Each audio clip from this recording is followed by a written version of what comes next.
Hello everyone, मैं विशाल आपका स्वागत करता अपने यूट्यूब चैनल में। चलिए आज हम बात करने जा रहे हैं क्लास 11 फिजिक्स के काफ़ी इंपॉर्टेंट टॉपिक के बारे में, motion in a vertical circle. अब देखिए ये जो टॉपिक है कॉम्पिटिटिव पॉइंट ऑफ व्यू से काफ़ी इंपॉर्टेंस रखता है। आप जेईई मेंस का पेपर देना चाहे या नीट का पेपर देना चाहे, वैसे केस में ये छोटा सा टॉपिक काफ़ी वेटेज रखता है। तो मैंने बस इस टॉपिक का क्या जैसे कि एक्सप्लेनेशन होता है और कैसे इसको समझते हैं तो इसी को स्टार्ट किया है। तो स्टार्ट करने से पहले कुछ बेसिक कंसेप्ट स्टार्ट करते हैं कि motion of vertical circle actually है क्या। मान लीजिए ये मेरा एक सर्किल है, ओके। यहाँ पे एक पॉइंट ए है, ए पॉइंट बी है, ये टॉप पॉइंट सी है, ये पॉइंट डी है।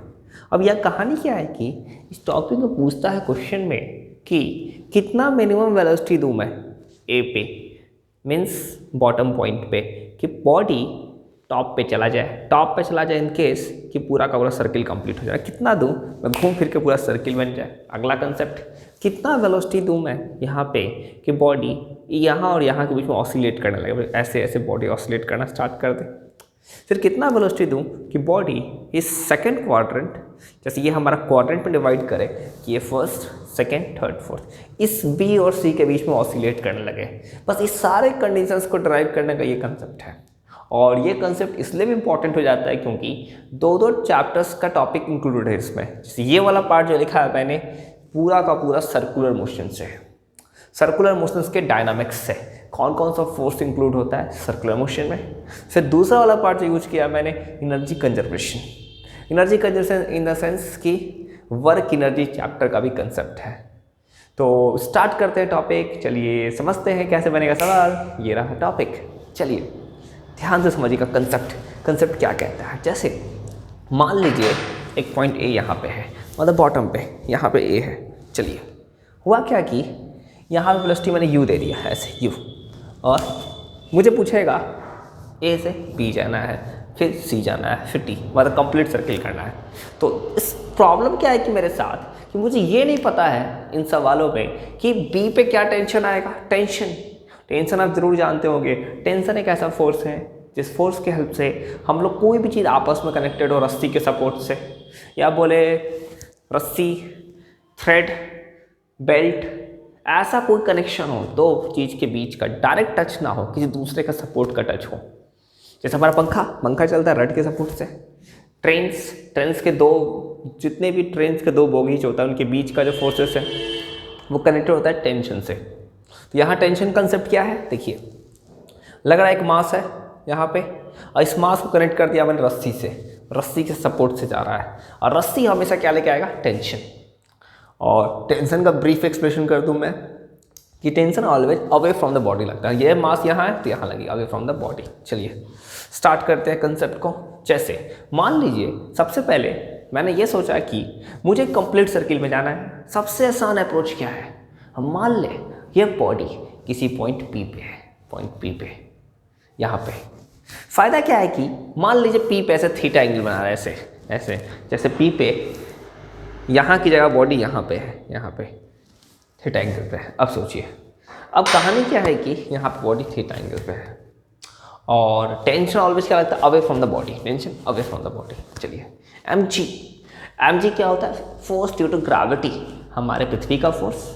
और हमेशा क्या होता है m/g, हमसे कितना लगता है नीचे, डाउनवर्ड, मैं लगा दिया नीचे। चलिए अब क्या है, कंसेप्ट क्या है कि ये थीटा तो ये एंगल थीटा होगा। कैसे, सीधा पढ़ते हैं हम लोग क्रॉसपोंडिंग एंगल। देखिए ये लाइन इसके पैरेलल है, ये थीटा तो ये एंगल थीटा। चलिए अब अगला कंसेप्ट mg है तो mg का इधर कितना होगा, mg cos थीटा। आप पढ़े होंगे वेक्टर के कंपोनेंट्स में, सर ने आपने पढ़ाया होगा कि किसी का तरफ कंपोनेंट ब्रेक करते हैं। तो mg का इधर आएगा mg cos थीटा और इधर आएगा mg sin थीटा। और मेरा रिक्वायरमेंट इस वक्त mg sin थीटा का बिल्कुल नहीं है। मेरा रिक्वायरमेंट क्या है कि एक ऐसा फोर्स जिस टेंशन के लाइन के अपोजिट हो। देखिए इस पॉइंट पर टेंशन निकालिए, tension always away from the body, away from the body. Concept समझना है एकदम, कंसेप्ट का कहानी है। mg इधर, देखिए ये थीटा तो ये थीटा, तो इधर क्या हो जाएगा mg cos theta, mg cos theta. अब प्रॉब्लम आया है कि बॉडी तो घूम रहा है सर्कुलर में, बॉडी ऐसे घूम रहा है सर्किल में ऐसे, और सर्किल में कोई भी चीज़ घूमता है, याद कीजिए सर ने आपको पढ़ाया है सेंट्रीफ्यूगल का कंसेप्ट। या सेंट्रीपिटल का कंसेप्ट। सेंट्रीपिटल फोर्स एक ऐसा फोर्स है जो ऑलवेज लगता है टुवर्ड्स द सेंटर, और सेंट्रीपिटल नाम का दुनिया में कोई फोर्स होता नहीं है, याद रखिए कंसेप्ट। सेंट्रीपिटल ऑलवेज कोई दूसरा फोर्स बन के आता है। जैसे फॉर एग्जांपल हमारा जो ग्रेविटेशन है, ग्रेविटेशन चैप्टर जो होता है उसमें सोलर सिस्टम में हमारा जो सन है प्लैनेट्स पे लगाता है ग्रेविटेशनल फोर्स। जैसे अगर मान लीजिए ये हमारा सन है, ये प्लैनेट्स है, तो प्लैनेट हम क्या देखते हैं, हम जो भी देखते हैं कि प्लैनेट्स सन के अबाउट घूम रहा है। रीजन उस प्लैनेट को घूमने के लिए मजबूर किया है उस ग्रेविटेशन के फोर्स ने। यूनिवर्सल लॉ ऑफ ग्रेविटेशन पढ़ते हैं आप लोग, उस फोर्स के कारण वो सेंट्रीपिटल बन के आया है। यहाँ पे क्या हो रहा है, इस रस्सी ने पहले फोर्स लगाया है, रस्सी ने फोर्स लगाया है इस मास को, और इस कारण ये सर्किल में घूमना स्टार्ट कर रहा है। और कंसेप्ट क्या है, सेंट्रीपिटल लगता है towards the centre, net force towards the centre. मैं चाहूँ तो वैसे भी लिख सकता हूँ। या सेंट्रीफ्यूगल क्या होता है, स्यूडो फोर्स ऑफ सेंट्रीपिटल, जो ऑलवेज क्या होता है, लाइन जो है द सेंटर के अपोजिट डायरेक्शन में। देखिए सेंटर ऐसे लग रहा है, जस्ट अपोजिट। अब लिखते हैं equation, tension towards the centre, T outside.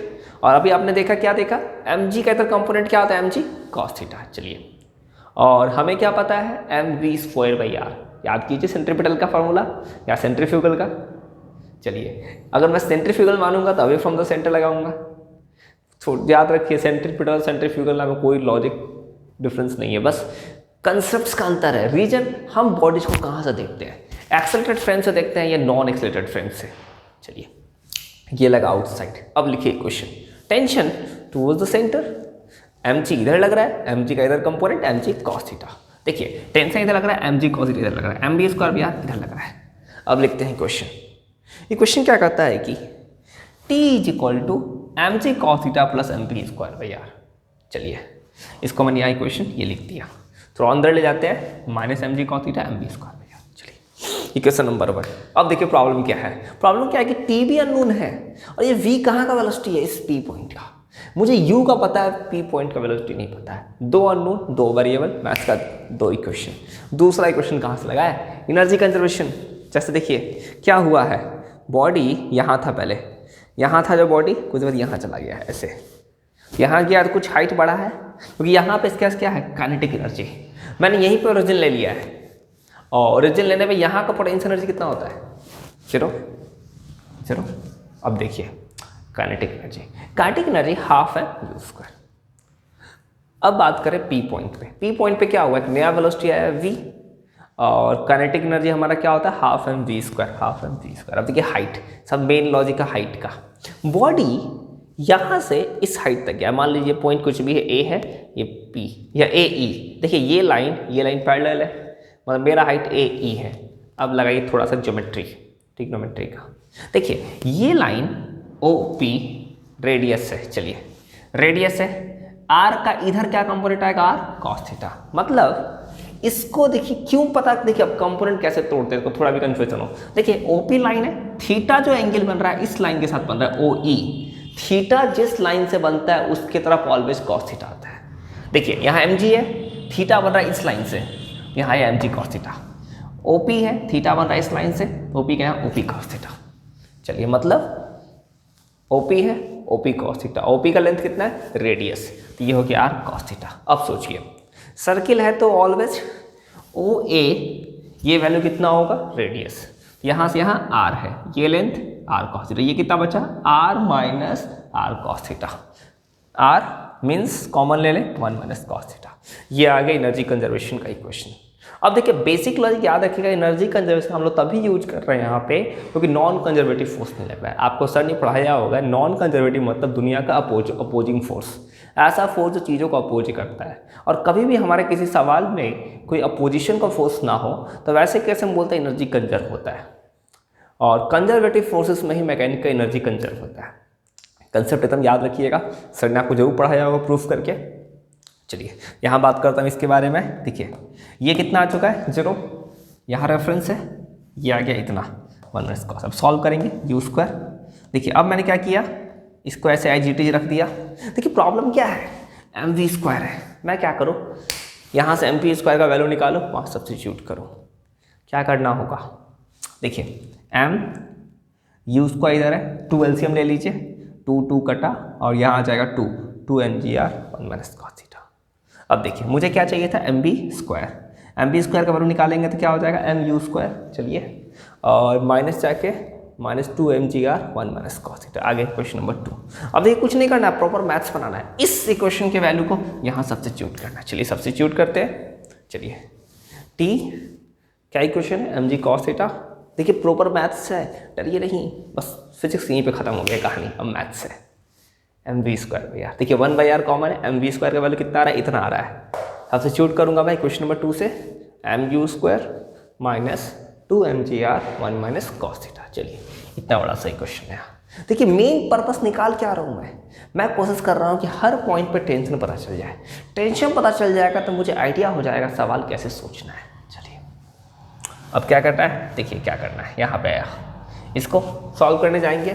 देखिए r इसके साथ जाएगा, m minus M G cos theta था, इधर जाके plus M G cos theta, M U square by R, M U square by R. अब देखिए इस r से इस r को सब्स्टिट्यूट कर सकते हैं, काट दीजिए, और ये क्या बच गया, -2mg। और यहाँ देखिए तो यहाँ माइनस है, यहाँ माइनस है, माइनस क्या हो गया, प्लस 2mg। और इस r के स्टार को सब्स्टिट्यूट कर लेंगे, क्या बन जाएगा, +2mg cos theta. Pure math से, चलिए मैथ बन गया। अब चीज़ों को अरेंज कीजिए, M U square by R, M U square by R, -2mg, या mg cos थीटा, यहाँ 2mg cos थीटा बन गया 3mg cos थीटा। देखिए ये जो वैल्यू आया है टेंशन का, ये ऐसा वैल्यू है जो बता देगा हर पॉइंट पे क्या क्या टेंशन है। अब इस वैल्यू से मैं हर चीज़ को कैलकुलेट कर सकता हूँ कि कहाँ क्या सवाल बनेगा और क्या कंडीशंस होगा। क्या एकदम ध्यान समझ लीजिए कंसेप्ट। सबसे इंपॉर्टेंट लाइन ये है, एक इक्वेशन सर्किल के कंसेप्ट से कि mg cos थीटा सेंट्रीफ्यूगल के इक्वल है प्लस करके, और दूसरा एनर्जी कंजर्वेशन इस a और p के बीच में। ये आ गया टेंशन का इक्वेशन। अब देखिए मुझे क्या करना है, अब हर जगह कैलकुलेशन करना है। जैसे बात करें इस पॉइंट ए को देखिए, थीटा बन रहा है वर्टिकल के साथ। अगर ये पॉइंट P वाला ए पे आ जाए तो ये पॉइंट घूम के यहाँ आ गया, यहाँ अगर आ जाएगा इसका मतलब क्या है, अगर ये ऐसे है घूम फिर के ऐसे आ जाए, मतलब ये वाला पॉइंट अगर ऐसे आ जाए मतलब थीटा कितना आ जाएगा, 0 डिग्री, थीटा 0 डिग्री। अब पुट कीजिए इस इक्वेशन में 0, M U square by R -2mg कितना है, कॉस थीटा का value cos 0 degree, cos 0 degree, M U square by R -2mg plus 3mg, ये वैल्यू आ गया प्लस mg। ये जो वैल्यू आ रहा है टेंशन का ए पॉइंट का, ये बता रहा है ए पॉइंट पर टेंशन इतना आएगा। देखिए क्या फायदा हुआ इस मेथड का, बस मैंने क्या किया, किसी पार्टिकुलर पॉइंट पी पे निकाल दिया और इसी से सारा कैलकुलेशन करते चला गया। चलिए, तो ए पॉइंट आपको क्या क्या पता है, यू तो पहले से पता है गिवन डाटा, और यहाँ पे ये भी पता चल गया टेंशन क्या होगा। चलिए थोड़ा आगे चलते हैं बी पे टेंशन क्या। अब ध्यान देखिए बी कहाँ पे है, ये यहाँ है, देखिए ए यहाँ है और बी यहाँ है, ऐसे, और ये एंगल हमें पता है ऐसे से ऐसे हो जाए। देखिए ऐसे है, ऐसे था, ऐसे हो गया, मतलब 90। देखिए ये एंगल 90 थीटा 90।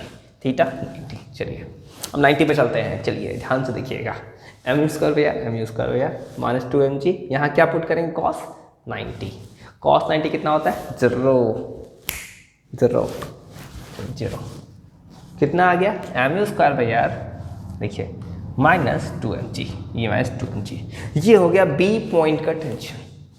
कुछ नहीं किया मैंने, थीटा 90 पुट किया, आ गया कैलकुलेशन, एकदम ध्यान से रखिए। चलिए अब आगे चलते हैं सी पे क्या होगा। देखिए सी पॉइंट यहाँ पे है, टॉप पे, मतलब घूम फिर के टॉप पे आ रहा है। अब टॉप पे ये कितना एंगल बन रहा है, वो क्या, स्ट्रेट लाइन 180 कॉस 180 कितना होता है, -1। अब पुट कीजिए एम यू स्क्वायर भैया -2mg, और यहाँ cos 180 -1। याद करने का शॉर्टकट तरीका देखिए कैसे याद कर सकते हैं, 180 को -1, 0 डिग्री, cos 0 1, 180 इधर 0 डिग्री 1, और 180 जस्ट अपोजिट है, 1 का अपोजिट -1। ऐसे भी याद कर सकते हैं चीज़ों को। चलिए हैंडल एक्सप्रेशन से। चलिए अब आगे चलते हैं सी पे कितना आ गया टेंशन, पुट कीजिए cos 180 -1, यहाँ आ जाएगा -1, और -1 पुट करेंगे तो -3mg, एम यू स्क्वायर भैया -2mg -3mg, कैलकुलेशन सीधा आ गया M U square by R -5 mg। देखिए कितना सिंपल सा रिजल्ट आ गया। चलिए अब यहाँ से क्या हो गया, अब देखिए कोई सोचेगा डी पे क्यों निकाल रहा हूँ कैलकुलेशन। देखिए ये बी वाला पॉइंट और डी वाला पॉइंट ऑलमोस्ट सिमिलर है, कोई डिफरेंस नहीं है, तो इसलिए डी पे कैलकुलेशन का कोई नीड ही नहीं है। मेन प्रॉब्लम क्या है, मुझे चेक करना है यहाँ से यहाँ क्या होने वाला है। जो बनने वाला है पेंडुलम यहाँ से ऑसिलेट कर सकता है, गिर सकता है, और सी से कंप्लीट सर्किल। तो ये सब के सब जगह टेंशन आ गया। ध्यान से रखिए प्योर कंसेप्ट। यहाँ पे 0 डिग्री 90 180। चलिए अब कहानी है, पूछता है कॉम्पिटिटिव एग्जाम में कितना मिनिमम वेलोसिटी थे यहाँ पे। जैसे ये मिनिमम वेलोसिटी कितना है यहाँ पे, क्योंकि कंप्लीट सर्किल बन जाए, यहाँ से यहाँ आ जाए, इसके लिए निकालना होगा पूरा कंडीशन। अब ध्यान से सोचिए कब बनेगा सर्किल। सबसे पहला प्योर कंसेप्ट ये होता है कि कहीं पर रस्सी नहीं टूटना चाहिए। रस्सी टूटा, बॉल गया बाहर, सब कुछ बाहर। लेकिन एक प्योर कंसेप्ट है, देखिए ध्यान से देखिएगा लॉजिक जो बुक्स में देता है कोटा वोटा का पैकेजेस में। ए टू सी के, ए और सी के बीच में, देखिए सी का बात नहीं कर रहा मैं, बोल रहा हूँ ए और सी के बीच में हर जगह रस्सी नहीं टूटना चाहिए। मतलब tension should be always greater than 0। Tension 0 नहीं होना चाहिए, और नेगेटिव तो होता ही नहीं कभी, ना टेंशन 0 नहीं होना चाहिए। 0 हो गया मतलब रस्सी टूट रहा है। लेकिन अगर टॉप का बात करें, देखिए टॉप पे चाहे तो टेंशन 0 हो सकता है। आप सोचिए, कुछ लोग सोच रहे होंगे मैं क्या बोल रहा हूँ। मैं देखिए लॉजिक क्या है, अगर कोई चीज़ यहाँ पहुँच जाए, यहाँ से यहाँ जाने का मतलब क्या है, टॉप पे। टॉप पे जाकर टेंशन अगर 0 हो गया, देखिए टॉप पे अगर कोई जा चुका है, हम जानते हैं द ग्रेट न्यूटन के फर्स्ट लॉ से कि इनर्शिया नाम का एक टर्म होता है। अगर ये कोई यहाँ पहुँच चुका है तो इस बॉडी का इनर्शिया इसको तुरंत नीचे उतारेगा कंप्लीट सर्किल में। मतलब देखिए जैसे सोचिए कभी ज़िंदगी में आपको मौका मिला हो बैठने का कार पे, कभी भी मिला ही होगा। चलिए वैसे कैसे हम क्या देखते हैं, अचानक सडन कोई ड्राइवर होता है, बहुत अचानक कोई सडन ब्रेक लगा दे। मान लीजिए चल रहा है तेज़ गाड़ी 100-150 की स्पीड पे किलोमीटर, अचानक ब्रेक लग जाए सडन, अब गिरेंगे। Reason inertia. और सोचिए इनर्शिया एक ऐसा टर्म है, इवन आपको अचानक कोई भी अचानक कोई ड्राइवर है 60 टर्न ले ले, खूब तेज़ रफ्तार से गाड़ी घुमा ले, आप गिरेंगे। तो इनर्शिया हमें अपने मोशन के स्टेट को मेंटेन करना चाह रहा है, या रेस्ट के स्टेट को मेंटेन करना चाह रहा है। सेम चीज़ यहाँ होगा, जब यहाँ से यहाँ चला गया तो पहले से मोशन में था, तो इनर्शिया एक थोड़ा सा और गिरेगा। जैसे ही थोड़ा सा गिरेगा, यहाँ से थोड़ा गिरा सी से, तुरंत नीचे गिर जाएगा सर्किल में। तो कहानी क्या है कि इनइक्वालिटी का, कि tension at C should be greater than equal to 0। 0 के इक्वल भी हो सकता है, 0 से बड़ा हो सकता है। चलिए अब सॉल्व करते हैं इसको। सी का टेंशन कहाँ आया, यहाँ आया है। M U square by R -5 mg should be greater than equal to 0। ये ग्रेटर देन इक्वल टू 0 होना चाहिए। अब सॉल्व कीजिए, देखिए एम से एम कैंसिल, कितना आ जाएगा √5gr। तो बोलेंगे मिनिमम कितना वेलोसिटी चाहिए यहाँ पे कि सर्किल बने। तो एग्जाम में, कॉम्पिटिटिव एग्जाम में डायरेक्ट हम लोग देखेंगे, अगर ये वैल्यू यहाँ का √5gr से इक्वल हो या उससे ज़्यादा हो तो अपने आप कंप्लीट सर्किल बनेगा। तो मिनिमम 5gr चाहिए रूट में। देखिए स्मॉल जी तो हमें पता रहता है एक्सेलरेशन ड्यू टू ग्रेविटी, और सवाल में रेडियस पता होता है उस सर्कुलर पाथ का, वहाँ से हम लोग कैलकुलेट कर सकते हैं। चलिए और आगे चलते हैं बी पॉइंट पे। देखिए बी पे क्या होगा, मान लीजिए कोई पॉइंट बी पे चला गया। बी मतलब क्या बन रहा है, सेमी सर्कुलर पाथ बन रहा है। देखिए ये बी वाला पॉइंट मतलब क्वाड्रेंट पे बन रहा है, बॉडी क्वार्टर पे है। बी पे हम लोग आ जाए, मान लीजिए बी पर टेंशन 0 हो गया, इमेजिन कीजिए। तो वैसे केस में क्या करेंगे, बी का फॉर्मूला यहाँ आया है, इक्वल टू 0 कीजिए, √2gr। मतलब बी पे अगर टेंशन 0 हो जाए तो बी पे वेलोसिटी इतना आ जाएगा √2gr। और यहाँ आप क्या देखें, यहाँ का स्पीड है u, और यहाँ का स्पीड आ रहा है √2gr इस बी पॉइंट का। अगर मान लीजिए किसी बॉडी का वेलोसिटी u से ज़्यादा हो, √2gr से कम हो, श्योर है कि ए और बी के बीच घूमेगा। मतलब वो क्या बन गया है, पेंडुलम। ये बन गया पेंडुलम। अब देखिए अब क्या कहानी है कि यहाँ पहुँचने के लिए कितना स्पीड चाहिए, √5gr, और यहाँ जाने के लिए √2gr। तो एक कहानी आया, √2gr से ज़्यादा 5gr से कम, 2gr से ज़्यादा 5gr से कम। और ये जो डेटा आता है मतलब चांसेस है रस्सी टूट सकता है, मतलब बॉडी बी और सी के बीच में है, और बी और सी के बीच बॉडी है, मतलब श्योर गिरेगा नीचे ऊपर से, क्योंकि ये तो आगे जा नहीं रहा है ना, मतलब नीचे गिरने वाला है, मतलब चांसेस ऑफ रस्टी ब्रेक डाउन होगा वहाँ पे। देखिए सारा का सारा ये कंडीशंस हो गए, काफ़ी इंपॉर्टेंट, याद रखिए। कंप्लीट सर्किल यहाँ से यहाँ, u से ज़्यादा 5gr, √2gr से कम, पेंडुलम 2 GR से ज़्यादा, 5 GR से कम, ऑसिलेशन बी और सी के बीच का, रस्सी टूटने का चांसेस, और रूट अंडर 5 GR या उससे ज़्यादा कंप्लीट सर्कल। ये छोटा सा कंसेप्ट था, ऑलमोस्ट आपको क्लियरिटी हुआ होगा कैसे चीज़ों को सोचते हैं। देखिए सवाल इसमें बस इसका एक ही सवाल का लॉजिक है, आप 2 इक्वेशन लिखिएगा। एक इक्वेशन सर्किल के कंसेप्ट से, दूसरा इक्वेशन एनर्जी के कंसेप्ट से, और चीज़ों को सोचते चलिए, अपने आप सवाल बनता जाएगा। देखिए ये उतना टफ है नहीं जैसे कुछ लोगों को टफ लगता है। रीज़न क्या है कि प्योर मैथ्स है। देखिए मैंने बस फिजिक्स यहाँ यूज किया है कि यहाँ पे और इस इक्वेशन पे, बाकी प्योर मैथ्स बनते चला गया, और मैथ्स काफ़ी अच्छा लगता है, और मैथमेटिकल अप्रोच से चीज़ों को समझना और आसान हो सकता है। चलो होपफुली एक्सपेक्ट करता हूँ कि आपको चीज़ों को समझ में आया होगा, कैसे चीज़ों को सोचते हैं, और इसी तरह अच्छे से पढ़ते रहिए, चीज़ को कंटिन्यू करते रहिए। सबसे मेन थिंग आपको रिविज़न ऐसा एस्पेक्ट है, ये आप अगर नहीं करते हैं सोचिए आप कितना भी पढ़ लें। देखिए नॉलेज ज़्यादा मैटर नहीं करता, मैटर करता है आप जो चीज़ों को गेन कर रहे हैं, जो सीख रहे हैं किसी से भी, आप किस चीज़ों को कलेक्ट कर रहे हैं। 100% चीज़ों को नहीं सीखा जाता है, 60-70% भी मोर देन एनफ है, लेकिन जितना आपने सीखा है वो आपके नॉलेज में रहे। इसलिए हमेशा सीखने का एटीट्यूड बनाइए, और कहीं से कुछ भी सीखने को मिलता है रिसोर्सेज उसका यूज कीजिए। इवन आप किसी बुक का रेफरेंस यूज कर सकते हैं, इवन आप जितने भी टॉप क्लास एजुकेटर्स हो, या जो भी रिसोर्सेज आपको मिलता है जिससे कुछ सीखने को मिले। इवन रिसोर्सेज का ही बात नहीं करता हूँ, मैं ये भी बोलता हूँ आप रियल लाइफ में जैसे अपने फैमिली के साथ रहते हैं, हो सकता है फैमिली में छोटा सा बच्चा हो, या आपसे कुछ एज में कम हो, या आपसे थोड़ा कम एजुकेटेड हो, लेकिन आपसे कुछ अच्छा क्वालिटी रखता हो, उससे सीखिए। क्योंकि सीखने का एटीट्यूड रखिए, क्योंकि लाइफ में कोई 100% परफेक्ट नहीं होता कोई इंसान। अब अल्बर्ट आइंस्टाइन जैसे लोग परफेक्ट नहीं थे, सोचिए आइंस्टीन, न्यूटन, आज तो हम आइंस्टीन न्यूटन की थ्योरी पे सारा कहानी पढ़ रहे हैं। One of the most intelligent scientist जो है इवन अर्थ पे जो अलाइव थे, वैसे लोग जो 100% परफेक्ट नहीं थे। तो इसीलिए अपने आप को ये मत सोचिए डिप्रेस भी नहीं हुई है। कुछ लोग डिप्रेस हो जाते हैं कि बोर्ड एग्जाम्स आने वाला है, या लॉकडाउन सिचुएशन है, जेई नीट का प्रिपरेशन कर। ध्यान रखिए ये लॉकडाउन या जेई नीट का प्रिपरेशन या जो बोर्ड का एग्जाम, ये सब मेटलिस्टिक वर्ल्ड है।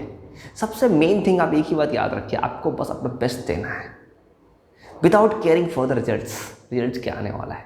एक बार अपने पूरे दिल से फुल डेडिकेशन के साथ वर्क करना है, और वर्क करते रहिए, सक्सेस अपने आप आएगा। सक्सेस का कोई शॉर्टकट नहीं होता, सक्सेस का एक ही चीज़ होता है, आप थ्रू आउट द डे उसके लिए वर्क करें। Rome was not built in a day.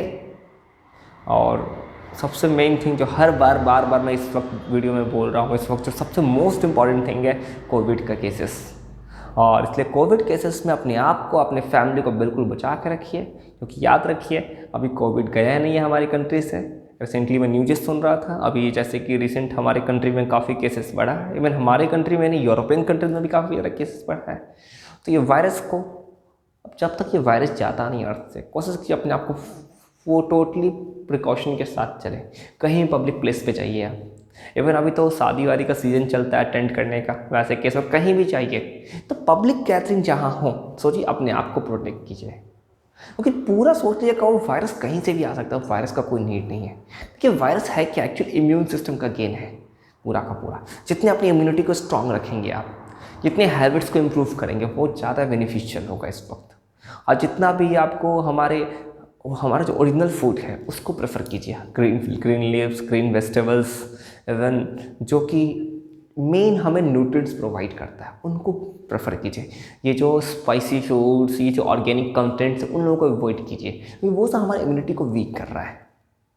तो हंसते खेलते पढ़ते रहिए, और अपने फैमिली का पूरा ध्यान रखिए। और बाकी आपको कोई भी क्वेरी हो तो आप कभी मुझे टेक्स्ट कर सकते हैं, ये मेरा व्हाट्सअप नंबर है, और ये मेरा फेसबुक आईडी है, और इंस्टाग्राम, और इवन गूगल पे भी सर्च कीजिएगा, नेम से मिल जाऊंगा मैं। और आपको कोई भी काउंसलिंग हो, इवन आप कभी कुछ डिप्रेशन फील करते हो, चीज़ों को कैसे हैंडल करते हैं टाइम मैनेजमेंट, ऐसा कोई भी कन्फ्यूजन हो, एज ए फ्रेंडली होकर मुझसे कनेक्ट कर सकते हैं। पर जो होगा एटलीस्ट आई विल ट्राई। देखिए 100% कोई परफेक्ट नहीं होता, मैं भी कोई 100% परफेक्ट नहीं हूँ, लेकिन ट्राई तो कर सकता हूँ। At least I will try as much as I could. और हमेशा अपने आप को ऐसा बना के रखिए अपकमिंग फ्यूचर के लिए कि आप दूसरों के लिए इंस्पिरेशन बने, दूसरा आपको फॉलो करें। अब दूसरों के लिए एग्जाम्पल सेटअप कीजिए। देखिए एग्जाम्पल सेटअप करने का मतलब ये नहीं होता कि आप पुराने ट्रेंड्स को फॉलो करें। अब जिस फील्ड में है वही फील्ड में टॉप बन के रहिए। देखिए ये नहीं कि आप डॉक्टर, इंजीनियर या किसी फैमिली के प्रेशर के पीछे भाग रहे हैं। हमारे इंडिया में सबसे बड़ा ड्रॉबैक क्या होता है, हमारे जो फैमिली मेम्बर्स होते हैं हमेशा उन्हें दिखता है कि ये उनके फैमिली के बच्चे ने ऐसा किया, आप वैसा क्यों नहीं कर रहे हैं। याद रखिए, आप अपने फील्ड ऑफ इंटरेस्ट के लिए चाहिए। इंटरेस्ट ही आपको टॉप करा सकता है। अब जो इंटरेस्ट हो आपका, लेकिन उसमें टॉप करके रहिए। किसी को एज ए पैशन को ही अपना कैरियर बना लीजिए, लेकिन उसके लिए वर्क करना पड़ेगा और ऐसा कुछ करके दिखा दीजिए लाइफ में